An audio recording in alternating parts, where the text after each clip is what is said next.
ഇനിയിപ്പോൾ അരുൺ അമർനാഥ് മലപ്പുറത്തുണ്ട്. അരുൺ, ഈ മലപ്പുറത്തെ ക്ലീൻ സ്വീപ്പ് എന്ന് പറഞ്ഞാൽ പോരെ, എന്താ ഭൂരിപക്ഷം? CPM കളം തുറാത്തത് മലപ്പുറത്ത് എന്തുകൊണ്ടാണ്? പ്രത്യേകിച്ച് പൊന്നാനി, തവന്നൂർ.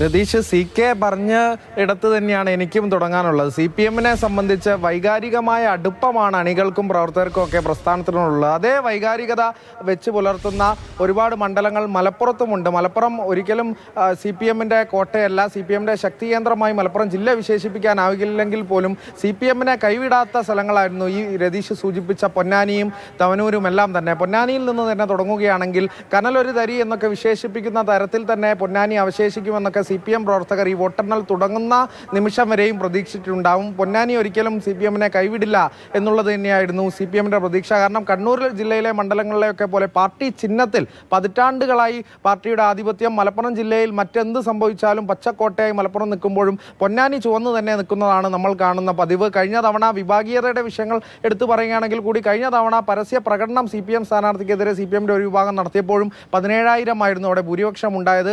അവിടെ നൌഷാദ് അലി എന്നൊരു ഫാക്ടർ ഉണ്ട്. കോൺഗ്രസിനെ സംബന്ധിച്ച് അവിടെ അവർ നടത്തിയ ഒരു ഗ്രൗണ്ട് വർക്കൊക്കെ കോൺഗ്രസിന് മുൻതൂക്കം നൽകുന്നതാണ്. എങ്കിൽ പോലും പാർട്ടി വോട്ടുകളിൽ വിള്ളൽ സംഭവിച്ചിട്ടുണ്ട് എന്നുള്ളതാണ് വസ്തുത.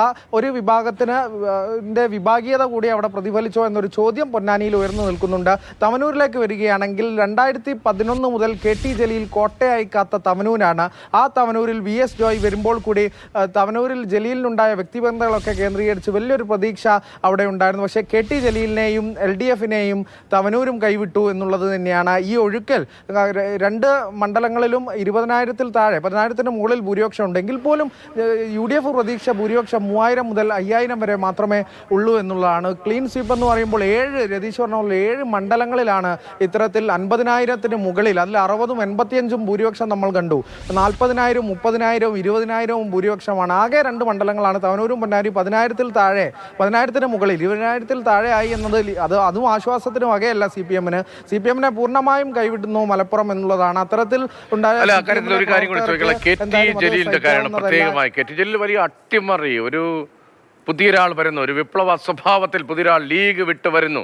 KT ജലീൽ ദീർഘകാലമായി MLA ആയിരുന്നു, നിയമസഭയിൽ പ്രദാനം ചെയ്തു, മന്ത്രിയായിരുന്നു. KT ജലീൽ എപ്പോഴും മറ്റൊരു ലീഗിനപ്പുറത്തെ രാഷ്ട്രീയം പറയുന്നുണ്ട്. അത് CPM രാഷ്ട്രീയത്തിനും അപ്പുറത്തായിരുന്നില്ല മലപ്പുറത്തിൻ്റെ ഒരു കോണ്ടക്സിൽ. അല്ല, ഈ ജലീലിന് ഇതെന്ത് പറ്റി? ജലീൽ വീഴാനുള്ള കാരണം എന്താണ് എന്നൊരു പരിശോധന ഉണ്ടോ? അങ്ങനെ വല്ല പ്രതികരണവും ഉണ്ടോ?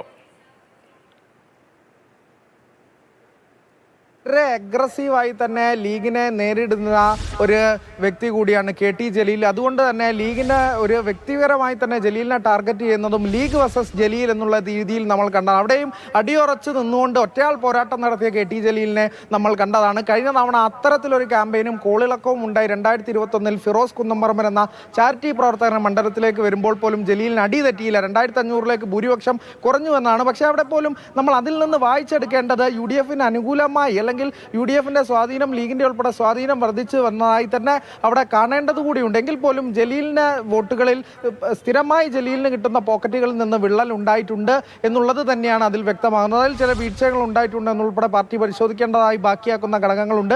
UDF-ന്റെ അഡ്വാൻറ്റേജിനും അപ്പുറം ജലീൽ വീണു എന്നുള്ളത്, ആ വൻമരം വീണു എന്നുള്ളത് എന്തായാലും CPM-ഉം LDF-ഉം ഉൾക്കൊള്ളേണ്ടത് തന്നെയാണ്. ഇമ്പിച്ചി ബാവയുടെ മണ്ണിൽ, പാലോളി മോന്നുകുട്ടിയുടെ ശക്തി കേന്ദ്രമായ മണ്ണിൽ, സഖാവ് കുഞ്ഞാലിയുടെ ജില്ലയിൽ CPM-ന് തിരിച്ചടിയേറ്റു എന്നുള്ളതാണ് യാഥാർത്ഥ്യം. രതീശൻ രുദ്ധൻ. ശരി, ഇതാ മലപ്പുറത്ത് ഇങ്ങനൊരു ചിത്രമാണ്. കാസർഗോഡ് CPM ഇല്ലാത്ത ചിത്രമാണ്. മലപ്പുറത്ത് CPM ഇല്ലാത്ത ചിത്രമാണ്. ഇടുക്കിയിൽ CPM ഇല്ല, എറണാകുളത്ത് CPM ഇല്ല, കോട്ടയത്ത് CPM ഇല്ല. അങ്ങനെ വലിയ അത്ഭുതകരമായ റിസൾട്ടാണ്, ജനവിധിയാണ് ഉണ്ടായത്.